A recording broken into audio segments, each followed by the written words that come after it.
Hello, hello, everyone, and welcome to Goblets and Gaze and to episode 2 of our Soothwardens actual play. Soothwardens is a TTRPG for 2 to 3 players, written by our beloved friend Navarre Seek Jackson, and it's currently crowdfunding on BackerKit. We'll have a link to that page in the episode description, and you can just go to ttrpg.link/Soothwardens to learn more about it and to back the project. We are currently playing with the quick start rules, but the crowdfunding edition will have even more features. So definitely go and fund it. We love it. We love this project. I am your GM, Alyssa, and I use they, them pronouns, and I can be found online at A Disaster Queer. I will pass it to my players to introduce themselves, starting with Dusty. Hello, I am Dusty. I use they, he pronouns, and I could be found online at Dusty E. Hill, and I'm going to be playing Quint, who uses he, him pronouns. Hello, I'm Aubrey. I use she, her pronouns, and I play Saskia Summerly, who also uses she, her pronouns. Hello. Oh, excuse me. Hello, I'm Aki. I use she, her pronouns, and I can be found all over the internet at some variation of Aki no Mi art, and I will be playing Kamari Adekari, who uses she, they pronouns. Okay, gamers. Last time you did a bit of an investigation into the incursion of a breaker into our realm. Would anyone like to give me a little recap of what happened?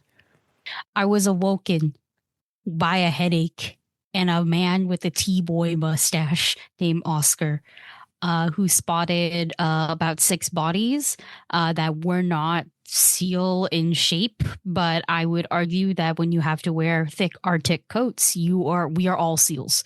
I listened to it. There was only 1 heartbeat out of 6. That's a yikes. And the rest of the team woke up and was like, let's go check that shit out. We got into a little boat. We rowed that boat there, and we're quickly able to figure out that, yeah, that's 1 person alive who is also a warden, who's like super traumatized. And Dusty knows why, was able to tell us why, and then chose to not elaborate, because everybody knows when you have a magical bond that lets you feel what the other is feeling, you should totally lie to their face as if they wouldn't know. We rescued the bodies +1 and brought them to the boat that we were on so we could safely investigate the rest of this. Dusty is a ice bender specifically, and used ice magic to bring up the rest of the shipwreck, which was quote unquote cleanly bisected, which is not something you want to hear when you say ship, right? And also more importantly, an orca was also bisected, and I don't like that. Forget the boat. I really don't like that. We continued to investigate and realized that the breaker could have come in through the other warden, which is a crazy concept. I don't like that. That sounds like some exorcist bullshit. And we were like, oh shit, we got to handle this right now. As in, after everybody except for me decided to spend like half of their fucking resources, almost half of their resources, we're like, yeah, let's fight right now. Phenomenal, amazing. I spent 5 points, I think, maybe less than actually, versus everybody else.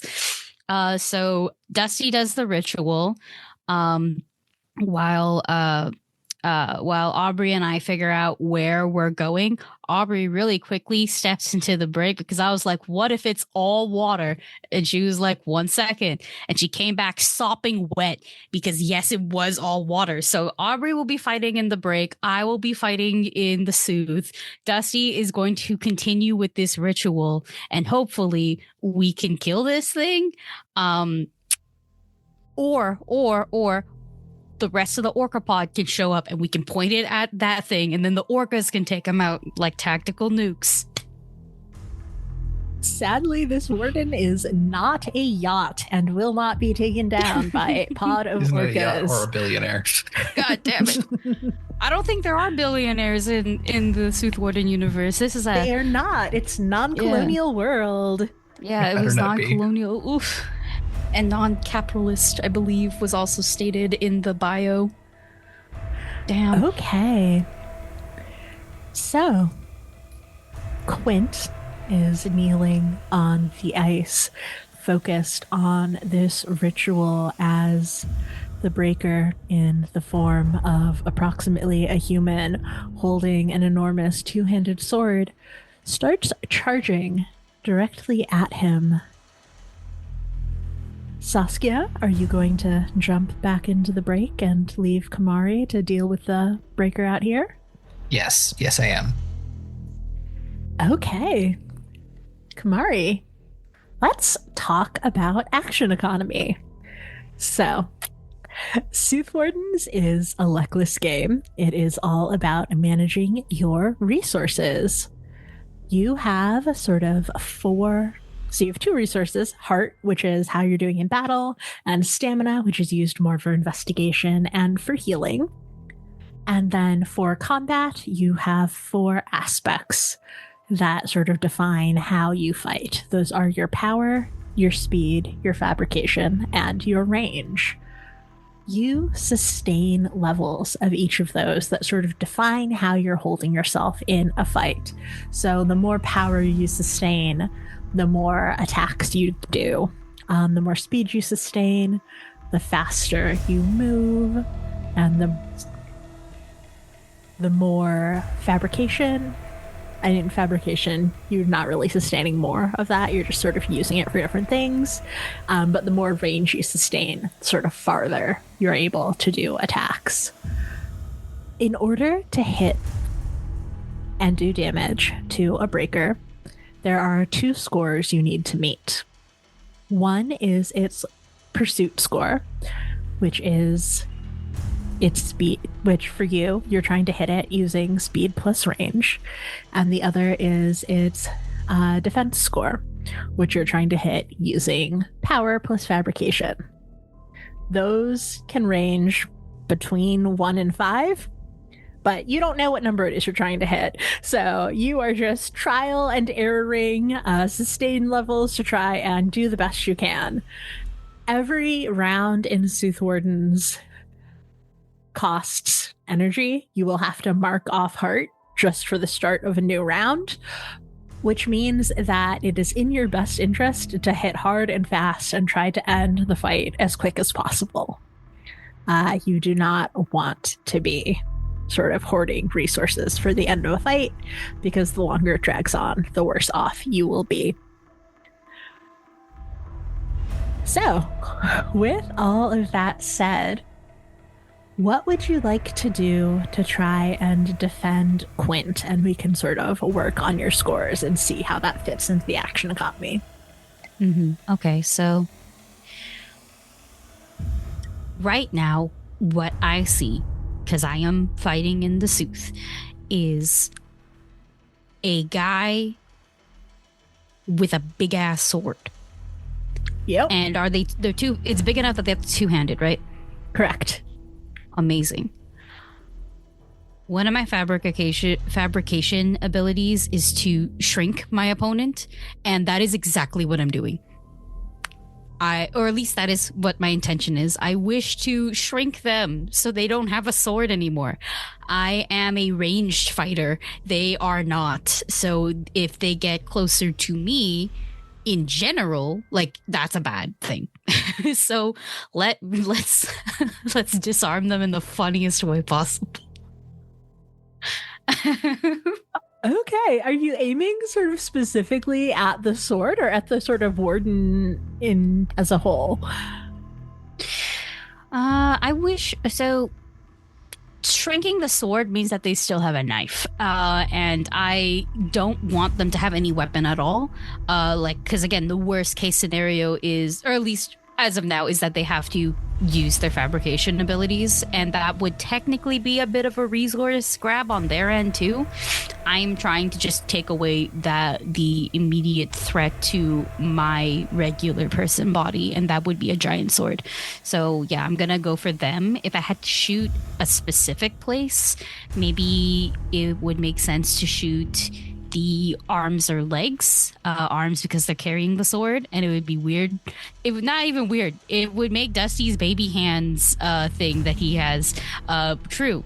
I could also just shrink the legs and make them slower.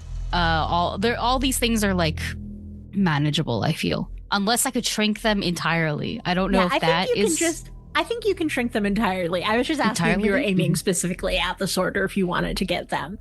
So, okay, if I can shrink them entirely, then I'll just aim for them, the person. Yeah.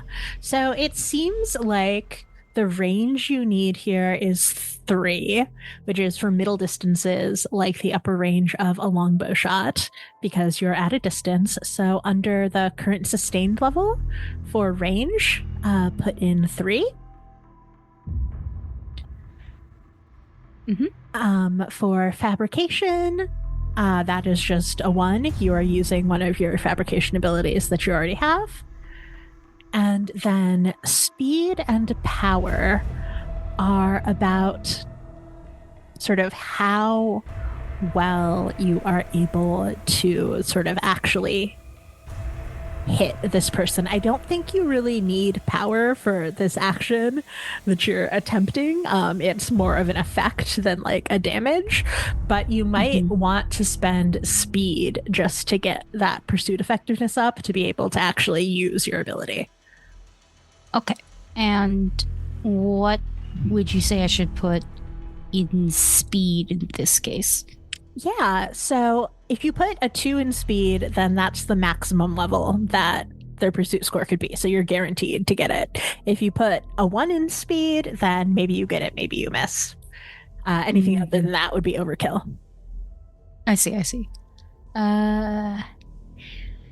Let's do that. Let's keep the sustain like for sure then, because I am. So, I am trying to kill this person. That is the ultimate goal, is killing them. So that way, because we gotta take out this breaker, okay? However, I'm also trying to make sure this ritual gets done because, again, I'm a ranged fighter. Both of my close combat fighters are technically away from me right now in this case scenario. So I at that point, that's what I'm doing. I'm trying to bring one of them back in as soon as I can. If I can kill this thing, that's amazing. But until then, make you as ineffective to me as possible. Okay, so with the levels that you are sustaining, you have resources again. People start with a maximum of 20 heart. You mark it in order to do things. So sustaining basically all of those states. And you're left with what we call sort of latent heart or available heart. And that is what you can actually use to take actions on your turn. So the amount that you're sustaining determines how strong those actions are. And then what you spend your latent heart on determines how, what it is that you're actually doing. So if you look on page 25 of the PDF, which is page 17 of the spreads, it gives you these basic combat actions, which are attack, evade, trap, pursue, hopping between reality and the break, shifting your dirge into a new weapon, or restraining. You have 8 available heart, which means that you have the resources available to do 4 of these moves. I think one of those will be an attack, which is using your using your powers to try and shrink them. What would you like to do with the other 3 actions available to you? And you can also stack them. So you could say I want to attack again, but using actual arrows instead of just the shrinking. Or you could say, like, I want to evade 3 times. So avoiding 3 actions aimed at me. Mm-hmm. Okay. So I'm for sure attacking once and using all those abilities. I think what I'd like to do then is... Let me just double check my little extra vibes here. Okay, yeah, let's attack for sure. I do want to restrain as well. And then, like, do I have to use the other 2, or you don't have to, but they're free. Like, it doesn't cost you. Oh, they're free. Anything, it doesn't cost. So you might as well just do it. Yeah. I see. Okay. Yeah. All right. Attack, restrain. I'll take 1 for evade just in case, and I will attack again. So 2 attacks, 1 evade, and 1 restrain. Okay. You are not able to actually do damage as you try and hit this creature, but you are able to do the shrinking effect. So what does it look like as you attack this charging Warden Breaker? I think the first attack was a regular shot. Like, I'm trying to... The intention was hit it and get its attention.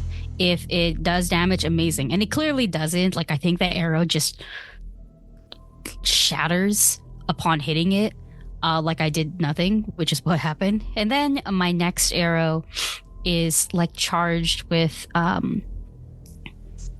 would say little tiny flames. Not necessarily because I'm shooting out fire right now, which is my environment magic. It's more like that's how my magic chooses to manifest. It always looks like some sort of dancing flame effect, and just like a little spark even. So when I shoot the shrink arrow and it lands, it doesn't explode. It like wraps around like growing vines. But in this case, it's more like Fire Spin, the Pokemon move. Fire Blast or Fire Spin, if you think about it. And it wraps around them and it just shrinks them in size. I don't think it shrinks them down to a ridiculous level, by the way. I think it makes sense to go down the equivalent of 1 size category. Like maybe I take a foot off of him. So if this guy was 6 feet, now they're 5. But the idea is still that I'm trying to make the sword way too heavy for this person to carry. Yeah, you do so handily as they shrink down. Sword suddenly heavy in their hand, and they realize that they will not be able to make it to Quint before you are able to keep attacking them. So rather than continuing to rush him, they take this sword, which had almost sort of fallen slightly, and they plant it firmly in the ice and twist. And they are disrupting the environment by trying to break apart the ice flow. And with that, we will switch to the break. Hey, Aubrey, Hello. Saskia has popped back into this dark underwater world. When you first popped in, there were swarms of bright creatures sort of in the sky or in the sea above you, just sort of vibing. And then you showed up, and they all turned towards you, and then you disappeared. But now you've shown up again, and they were sort of looking around, trying to find you, so they are suddenly much, much closer. And as they are closer, you can see that each one is small. Smaller than half your thumb and shaped vaguely like a lily blossom with stubby, fast-beating wings that propel them through the water. Each has this transparent, gelatinous body with the glowing core. They were blue-green when you first appeared, but they've now changed to an angry, orangey red. And as you watch, seeing you, all of their heads blossom open into grasping tentacles, ready to attack you.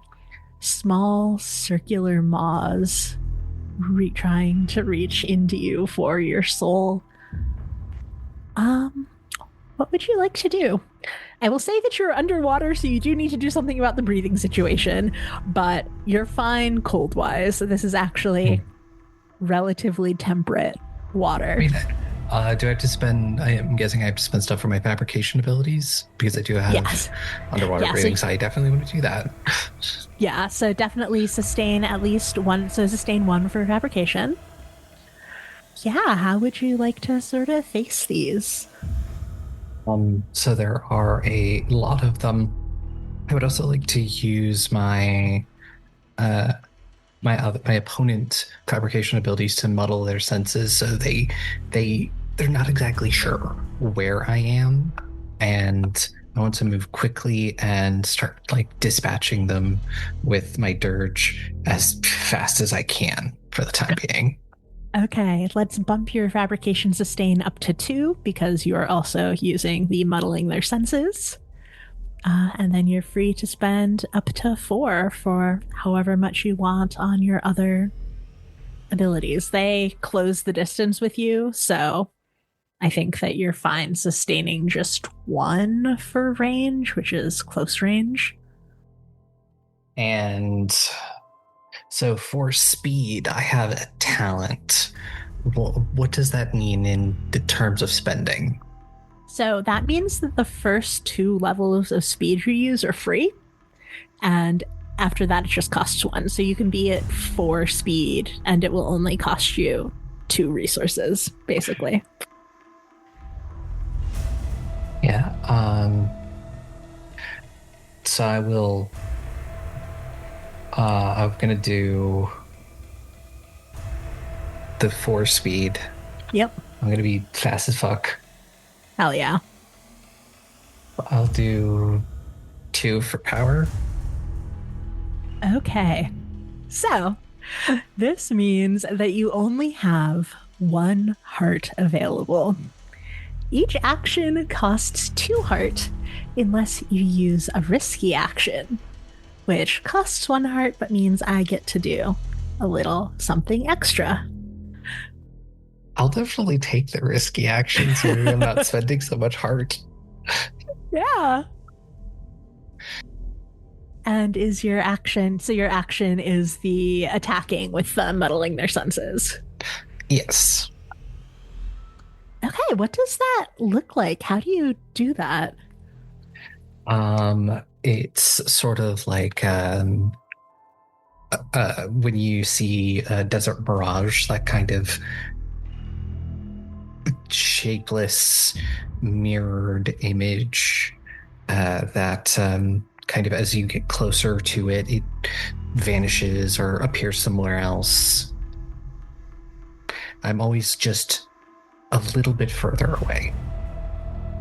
As you distort reality around them, in that moment, you can feel a different distortion. There is something here other than all of these small sea angels, or maybe it's not something here, maybe it's something missing. There's a raw, visceral void in the break that hungers and angers in equal parts, and it will wrap itself around you, unmuddled, unlike the sea angels, and it will attempt to attack the link. So, all the wardens, please mark 1 heart and 1 stamina for me as the true form of this breaker in the break goes. It looks like just a pit of not even shadow, just a pit of emptiness wrapping around you from behind and attempting to force its way down your throat, trying to sever the connection between you and the other two. And you can both feel it. Can feel your newest member alone in the dark and trying to be disconnected from you. And we will jump back to the Sooth. I think that mechanically, I think it's fair that sitting out the one round was enough for your ritual, Quint. So it succeeded. This breaker is now trapped here. You can unmark 7 heart. So you'd be at 6 marked, I think. Okay, so the ritual has sufficed, so now the breaker is now trapped in here with us. God, this is actually worse, I think, with 3 people. Because I'm just maybe like, you want to help. I think I want to try stunning the breaker out here and then going into the break to help. My brain, because y'all ruined it. I was gonna say Saskia, and I know that was wrong. Saskia. That's correct. What do you mean? No. That's so correct. No. This bitch got blue No. hair too. Saskia doesn't have blue hair. Saskia I've has seen blue hair. AMVs. Sasuke is the blue Bluish. in not the blue. He is the blue. Like I am an artist. I will color pick it for you to prove that it's blue. I've seen 90s AMVs, so I'm going to, I want to try to stun them because my dirge has a stunning effect, and then I want to go to the break to help Saskia. Okay, what are you going to do levels wise? How far are they from me? Here, let me jump back to range. I think that they moved a little bit forward, so they're now probably within range 2. You could also spend an action moving towards them instead, but if you're just going to jump into the break afterwards, that's maybe not the most efficient. I have like my boots, which allow me to move distances. Will that, because it's a fabrication ability, would that make the range like cheaper, basically? If you want to spend 1 fabrication and 1 range instead of spending 2 range, then you could do that. Because the range would be more expensive for me, right? Because it's 4. Exactly. Then yes, I would like to do that. And then basically I want to hit it. To stun it, basically. Okay. And then jump into the break after. Yeah. Okay. How much do you want to spend on that power and speed?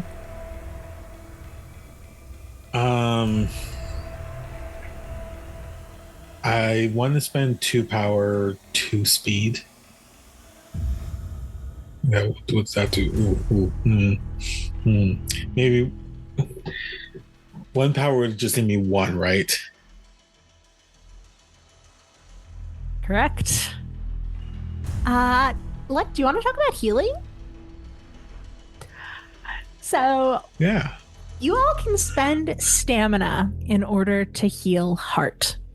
You can only heal marked heart, so you can't heal amounts that are sustained, but it costs 2 stamina for every 1 heart you restore to yourself, or it's 1-to-1 if you're healing each other. So if Aki wanted to jump in to heal up to 6 heart for Dusty right now, then that would give you a little more room to play. Aubrey could also jump in, but Aubrey is having some troubles of her own. And for that, would Aki only mark 3 stamina?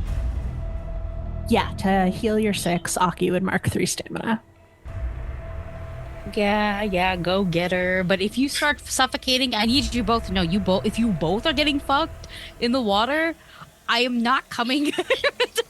We don't need all three of us dying now, do we? You'll just be left with 2 broken bonds. It's fine. Exactly. Surely that is better than drowning.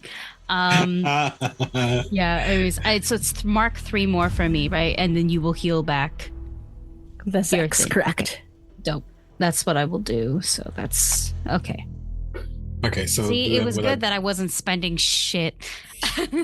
No, I mean this is the way you want to do it, honestly. Mm-hmm. Oh, it's the start of a new round, also, so everyone has to mark 1 more heart. So you're actually in. But if you wanted to mark that extra power, you'd still have 5 points available for whatever you want to do. Yeah, I think that I want to do that. Okay, so that's 1 action is going to be spent just jumping into the break after you attack. You're gonna do an attack. You have, if you wanted to do something risky, or if you wanted to make both of those risky, you could have more actions. Where'd you say the actions were in the book? Page 25.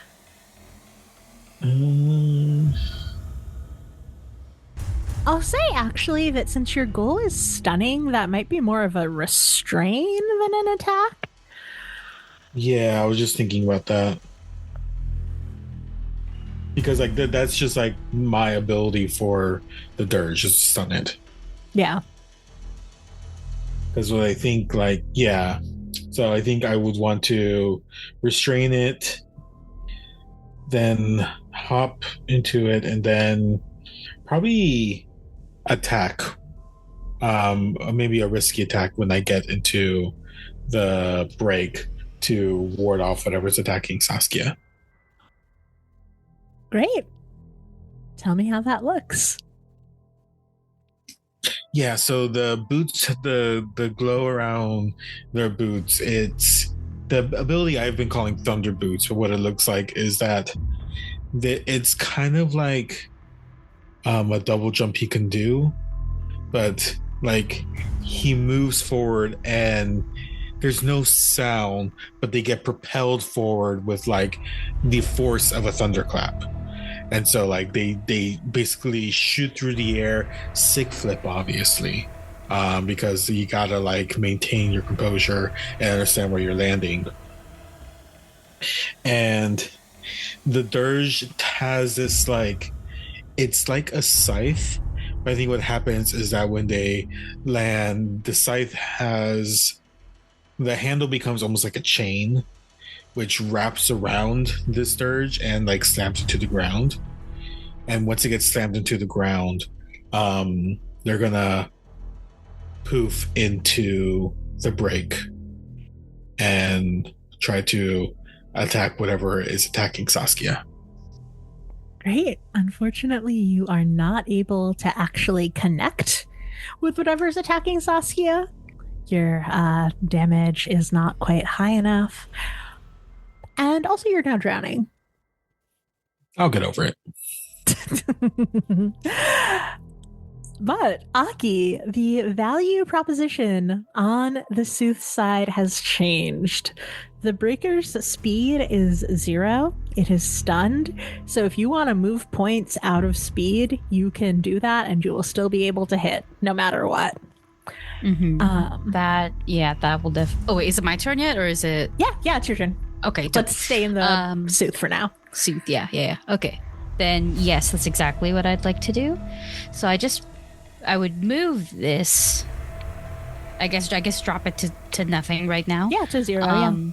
Yeah, and I can put it into power and see what that does, because I know that no power did nothing. And so maybe now 2 power will do something. Let's see. How close is this guy to me, would you say? Yeah.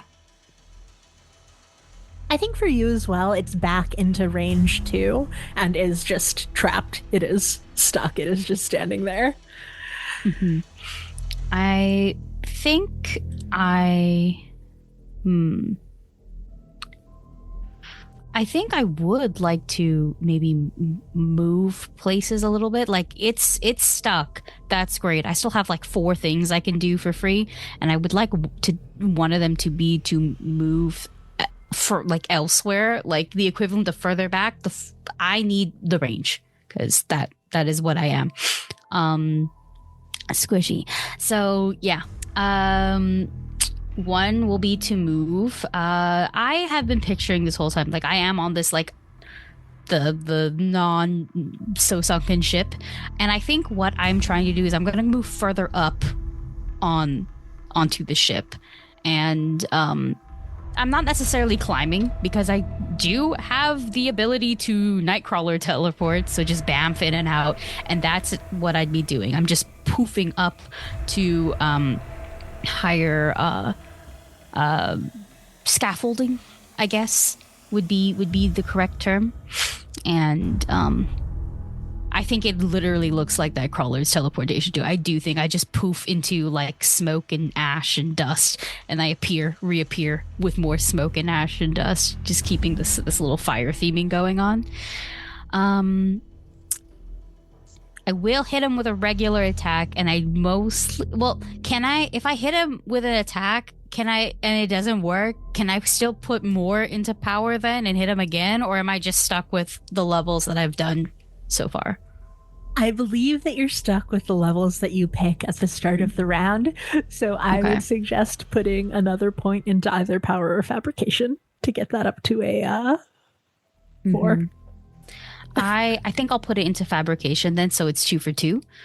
And also because I theoretically did use one of my fabrication abilities for my movement. So yeah. And what I'm going to do then with my leftover 3 is it's gonna be it's gonna be a fucking shot after shot after shot, I think is what's gonna happen. Oh wait, actually, what are they on? Like they're on ice, but not like the ship's ice? Yeah, they were on the Quint summoned them on the ice floe rather than on the shipwreck itself. So, and they sort of broke it. So the ice is going to start drifting apart actually, but currently they are on the ice.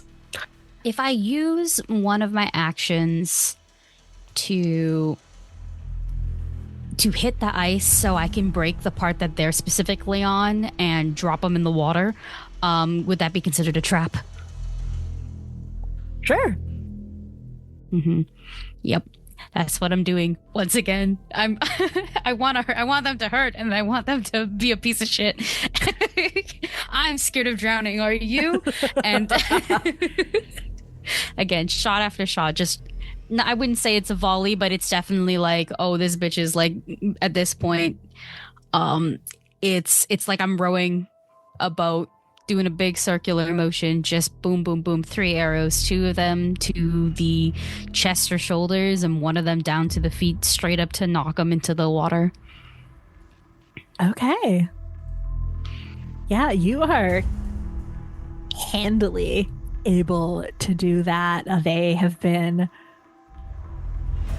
trapped and stunned, and they can't move away as you attack them with arrow after arrow. And I mean, they've weakened the ice themselves, and as it cracks and falls apart, the dirge, that giant sword, is the first thing to fall into the water, and the breaker warden lets out a horrible scream as the dirge sinks, and then they do.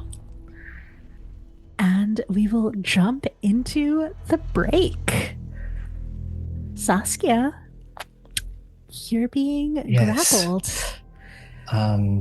Yeah, I would definitely I'm going to focus on getting away and putting distance between it and me, so I'm going to probably drop that out of power. Oh, also, Dusty, I didn't give you the option to heal, but if you wanted to heal anyone, for example, Saskia or Kamari, you can do that. Yeah. I mean, could I just send 4 points each way for now? Yeah, I mean, you should only send 3 to Kamari because they only have 3 marked, but yeah. Oh, I mean, like, so 2 stamina each. So maybe just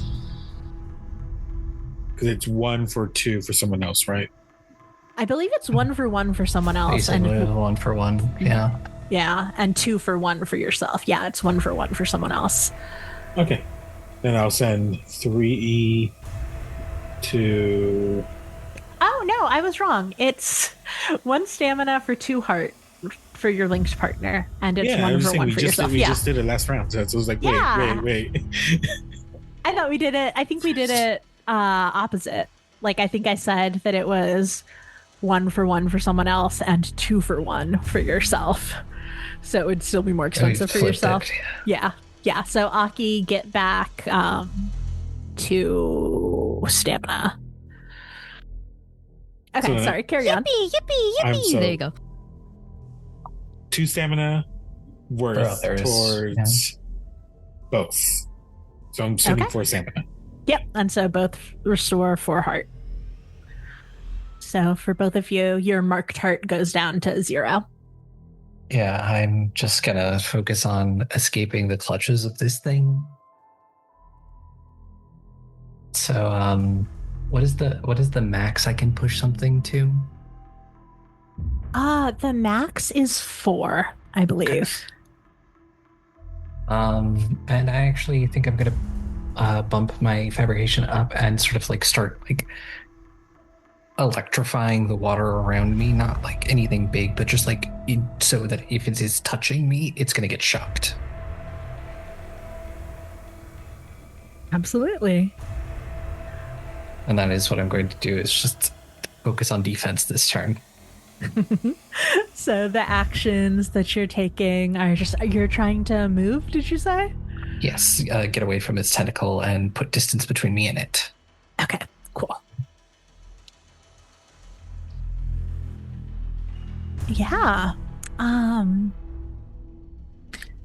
You are able to move yourself away from it quite handily.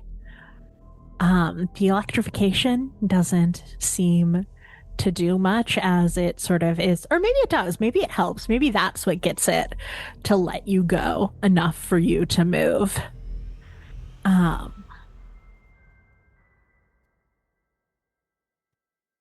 then it will turn to Quint, who is new here and, as far as this thing knows, is not electrified and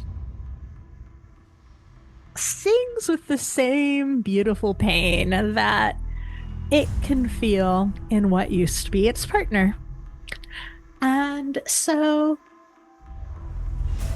Quint, it is going to reach out to you. Not with tentacles, but with its mind. What does it remind you of? What does it make you feel to help remove your energy and your will to keep fighting? What do you remember? And what do the others feel through the bond? Sorry, could you repeat the question for how I'm feeling? Yeah, it's trying to make you want to give up. It's making you feel powerless, I think, given your motivation. So what specific memory does it draw up, and what do the others feel as it does so? The feeling is what I felt when holding the partner that we got from the ice, but tenfold, as memories of that being repeated, except it was for another warden years ago, and Quint almost being in the same state as what this warden was. And there is just this overwhelming, just like the feeling of emptiness is being just emanated from Quint, as they're almost like not able to control it right now. Go ahead and mark 3 stamina as that memory racks through you and racks through the bond.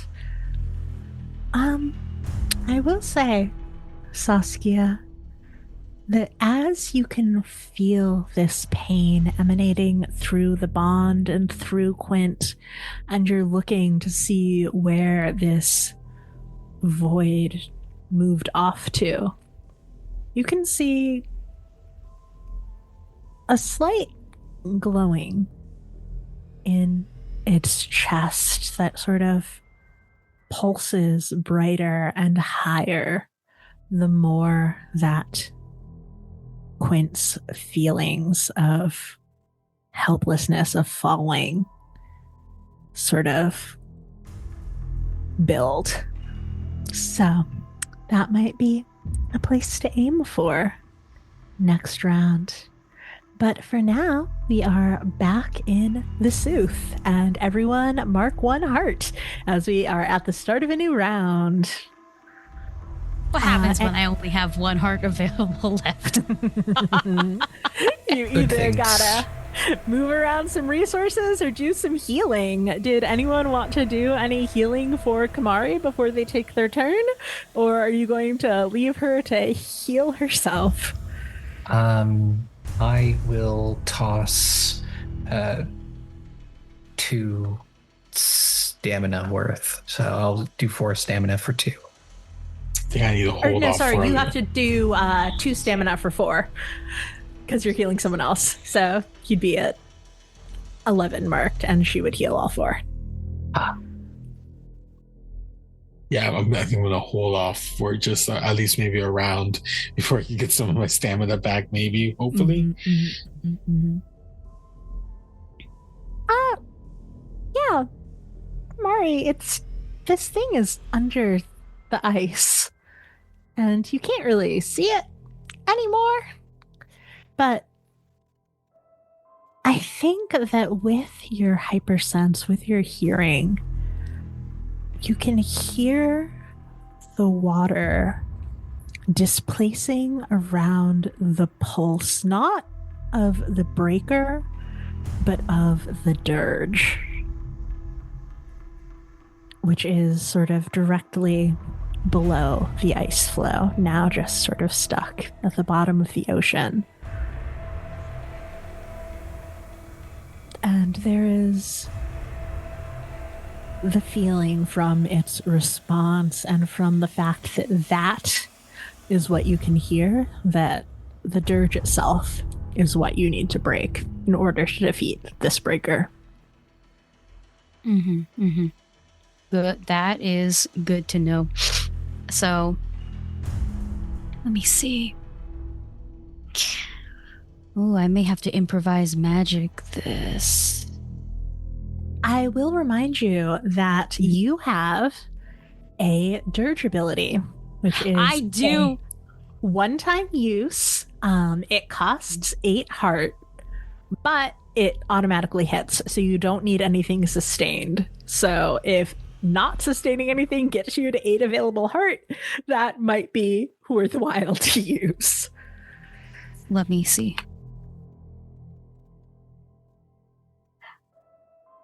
Oh, I could just keep the... Yeah, not sustaining my power, I think will... Yeah, I could just drop it down to 1 and I will have 9 heart available, which is fine with me, right? Because then I would mark 8 and I'd be able to use my dirge ability, and I'd have 1 available, which is enough because I can heal back later. Okay, yeah. Then, all right, what... I'm gonna be doing that. I'm dropping 1 in power just because I sank that bitch. And I'm going to use my dirge ability a little bit differently than how I envisioned using it, but it's still gonna have a really cool effect, I think. Okay, 1 second. Are specialty actions still 1 action? And then I have 3 more, or no? So specialty action is one action. So you have one available heart, so you can use basically one risky action. I mean, it's the same as the basic actions. It's just like they will get basically an extra reaction on you because you're sort of pushing yourself in order to do it. Then I guess what I'm going to do then is I'll use my last one to evade. And that will be it. Like, I'm playing it smart, or as smart as I can, right now. So, what happens is, many moons ago, I fought something that, could volley, like an enormous amount of projectiles. And that was something that I decided to take for myself, which made sense. And so you see this really, like, it's like a long, full drawback pause. In fact, I think the bow, the way that I pull it back, it almost looks like I'm going to snap this thing as I focus on exactly where I hear the dirge. And as I let go of the arrow, that same like fiery spark appears, but in this case it fully, like, it wraps around the arrow and then duplicates it from 1 to 2 to 10 to 20 to just a ridiculous amount, and beams of light essentially come in and, facing downward, all descend upon the dirge. This is the Final Fantasy XIV Bard limit break. Except I'm just doing the opposite direction. Yeah. And that's what happens.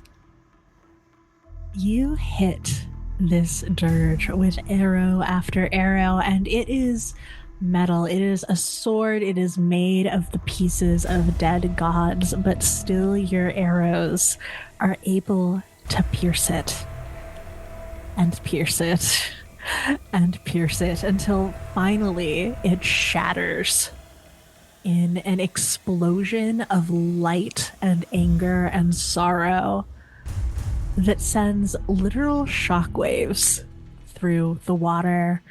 And in its final act on this plane, the breakers, the dirge, explodes the ice above it and also starts to explode the ship. Now, you evade, which means you don't get physically directly damaged, but the ice below you that's holding this ship up does, and you are starting to sink. And after sinking comes drowning, here alone. Fear, guys, fear. It was, I would say you would feel like pure, like, gotcha, bitch, like pure sad, like I did it. Okay, I think you'd be able to know what that feels like, what a killing blow feels like. That's exactly what happens, followed by fear. And it straight up is, oh, this bitch is drowning. We're just gonna drown. That, oof, gosh. Do I got time to move, or are you gonna go jump back into the break here? I'm jumping back into the break. You don't have any actions left, buddy. I don't, man. The Titanic. Welcome back. Speaking of drowning, Quint, do you want to sustain a power specifically to sort of hold your breath and keep yourself alive here, or do you have anything else to not drown? I don't know. What do you think? What do you suggest? Yeah. Drowning, maybe just break the bond. Maybe go save Kamari. Well, we still need to get the break, kill this thing here. Yeah, sure. Oh, but you could probably do that. You got lightning. I think if they start to drown, their fear is going to overwhelm both of us.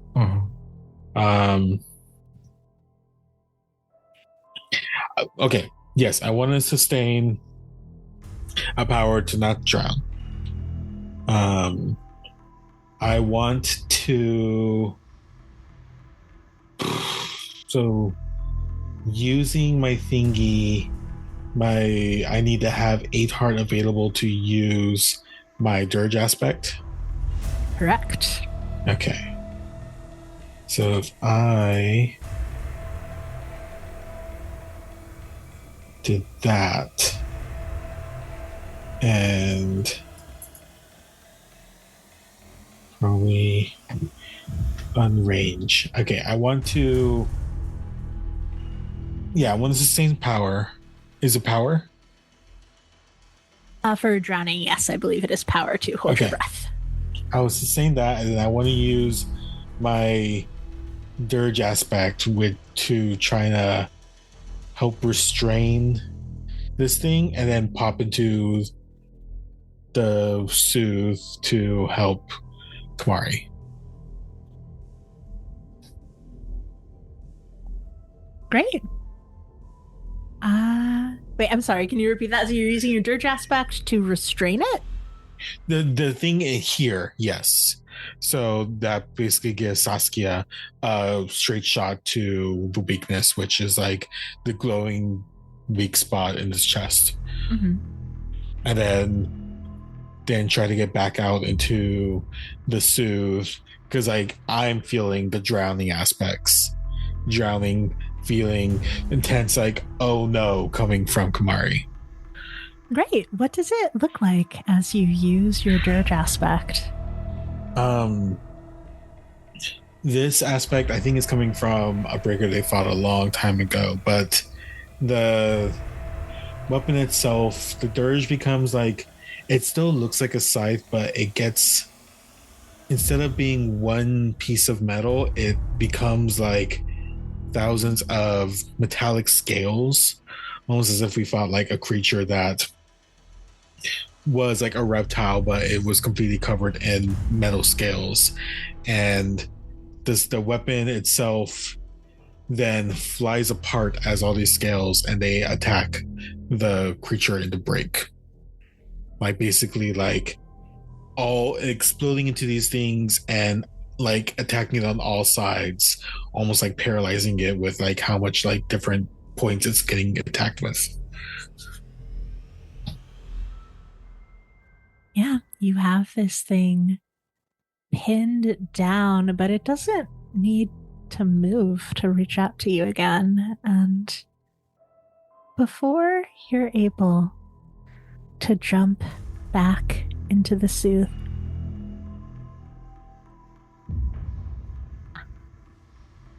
what negative emotion are you feeling most right now?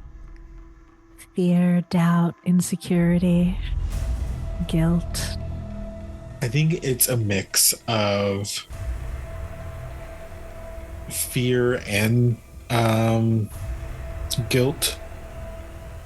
Guilt of that they weren't able to save their previous warden, fear that's going to happen again. Guilt that you jumped into the break and left Kamari up there alone to drown. No guilt about Kamari. They know Kamari can take care of themselves. It's guilt about previously. Okay. It's guilt about what happened before. It's fear that Kamari is too powerful. No, it's fear that like they believed in Kamari, but knowing what's happening now, their fear that Kamari will be overcome and not be able to get help, and I'm not there to help them. Right, take the condition fear then. Shit.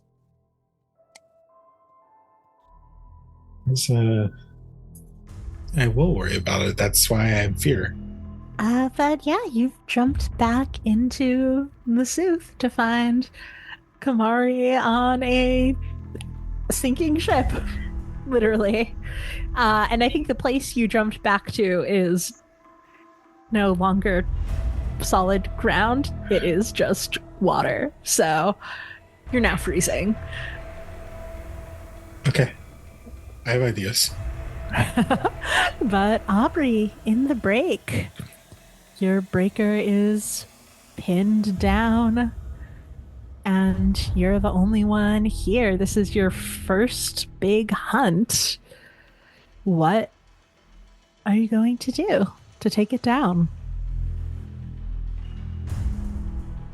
So I am going to sort of heft the dirge, and I see the big glowing thingy. And I need to destroy the big glowing thingy. And I am going to sort of... I think I'm just going to stab it with the dirge. I'm going to, like, swim down towards it and stab it with the dirge as hard as I can. What does your dirge look like? It is sort of this sort of feathery looking dagger. Amazing. You swim down through these fields of muddled sea angels. They have sort of unable to find you, unable to locate anyone, have almost turned on each other, those tentacles grasping onto each other's gelatinous bodies and probing deep for souls that don't exist. But you push past that, down to the breaker itself. And what does it look like as you stab it in that glowing point and kill it? I sort of grab this dagger with two hands, sort of in an inverted, and I stab it down as hard as I can, going through this glowing core, and just kind of continue with that momentum. I probably go a little head over heels, and just sort of continue going through, just trying to make sure that this thing is fucking dead. Yeah, I mean, I think that you stab into that glowing point and it's like sinking into nothing. Your dagger slices straight through, like its sword sliced through that ship. But you can feel the pulse and release of every soul that it had taken, as first, with a small pop, this bit of void dissipates, and then louder and growing, all of the sea angels start to pop and explode as well, like a fireworks show. Release, catharsis. They won't be returned to their bodies. Their bodies are dead, but the souls are free, at least, and that's something. And you are free to return to the Sooth. Breaker slain.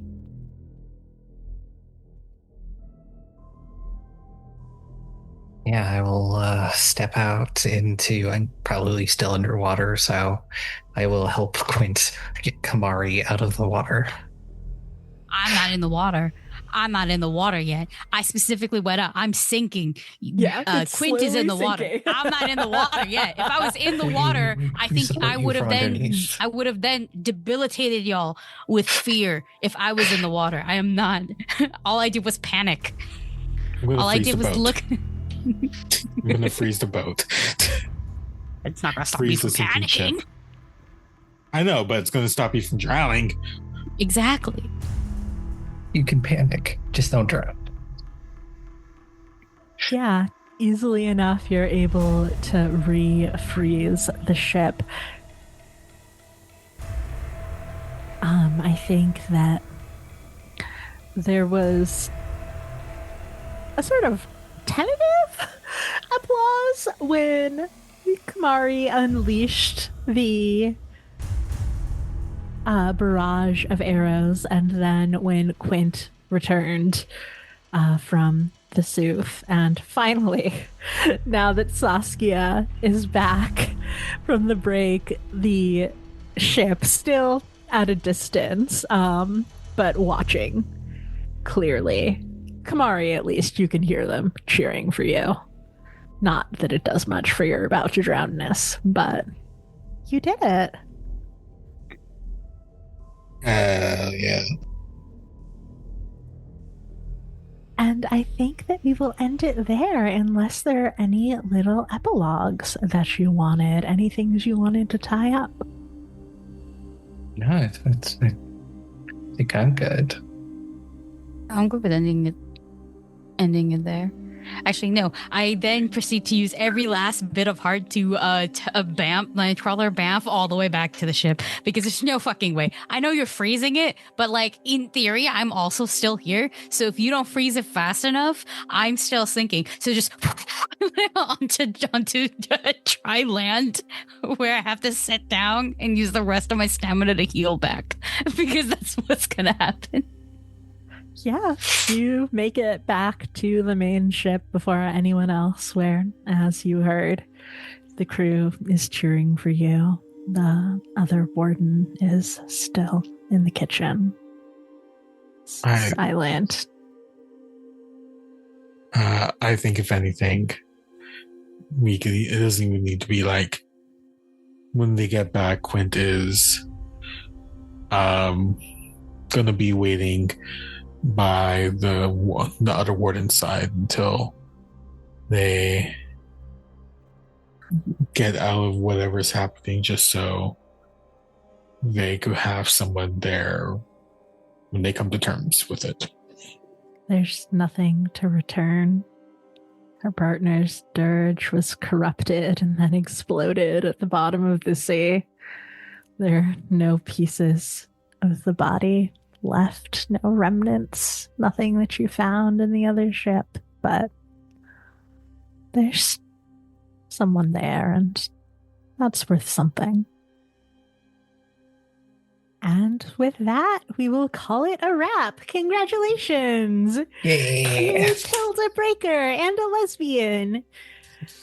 Wait, Happy Pride?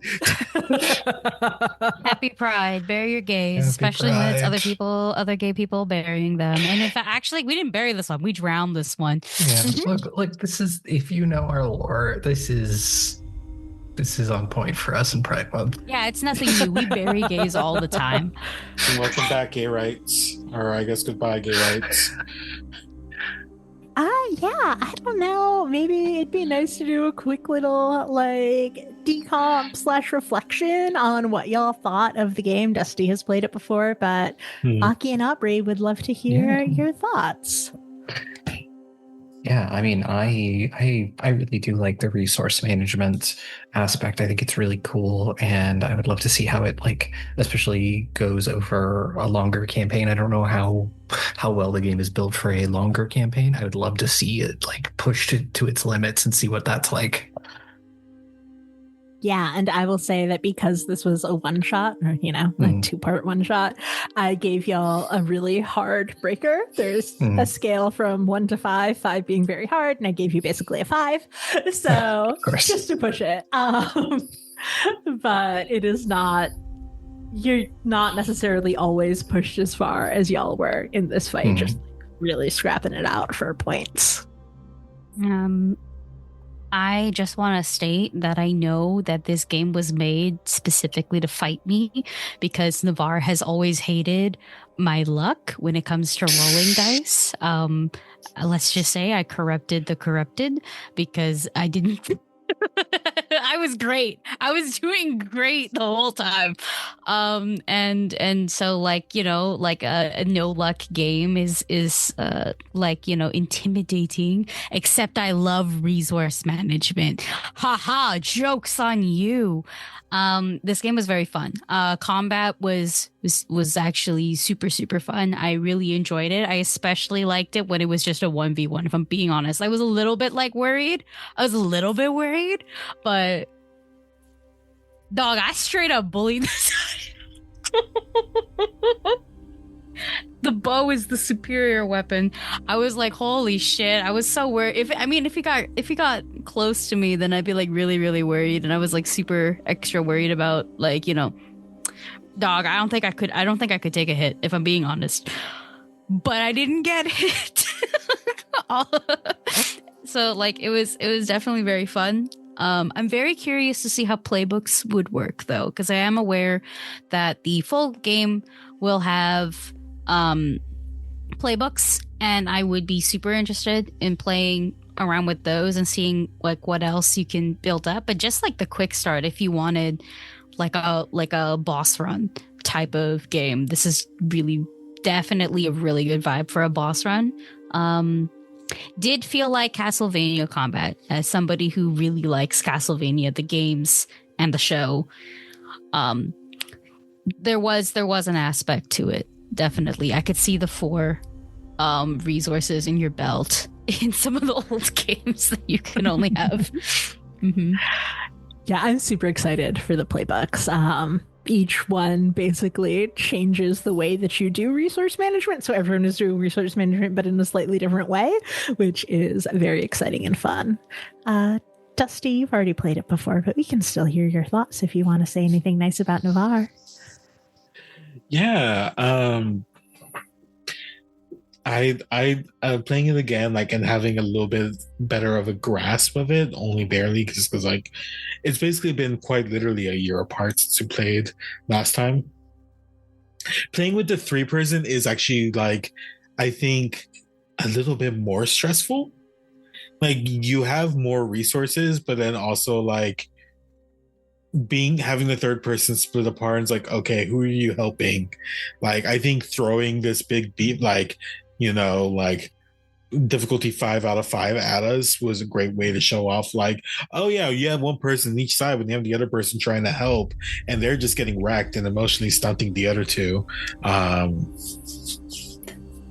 it was really cool. I really like seeing everyone's take on the different like ways that the magic works.